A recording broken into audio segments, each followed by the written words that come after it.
ছোটোবেলায় যখন স্কুলে টিফিন নিয়ে যেতাম তখন মা এভাবেই ম্যাগি বানিয়ে দিত। তো সেই রেসিপিটাই আজকে তোমাদের সঙ্গে শেয়ার করছি। এর জন্য প্রথমে একটা কড়াইতে দিয়ে দিয়েছি সাদা তেল, তাতে দিয়ে দিচ্ছি কয়েকটা রসুন কুচি, এরপর দিয়ে দিচ্ছি পেঁয়াজ কুচি। পেঁয়াজটা একটু ভাজা হয়ে গেলে দিয়ে দিচ্ছি কেটে রাখা আলু।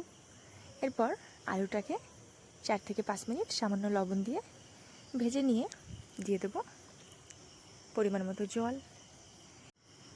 এখানে 1 গ্লাস জল ব্যবহার করছি, কারণ ম্যাগিটাকে আমি শুকনোই রাখবো, গ্রেভি করব না, তো তার জন্য একদম অল্প জল ব্যবহার করছি। এরপর দিয়ে দিচ্ছি একদম সামান্য একটু হলুদ, খুব বেশি হলুদ দিচ্ছি না, নাহলে ম্যাগিটা একদম সাদা থাকলে দেখতে খুব একটা ভালো লাগে না।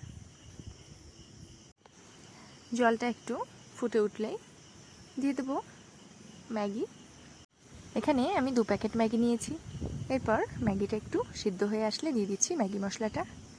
তো দেখো ম্যাগিটা কিন্তু আমাদের প্রায় রেডি হয়ে গিয়েছে। এরপর মশলাটা একটু নেড়েচেড়ে নিয়েই নামিয়ে দেবো, তাহলেই রেডি আমাদের সেই ছোটোবেলার মায়ের হাতের টিফিনের ম্যাগি। আর এটাকে সার্ভ করছি একটু ডিম পোচ দিয়ে। চলো তাহলে আজকের রেসিপিটা এখানেই শেষ করছি।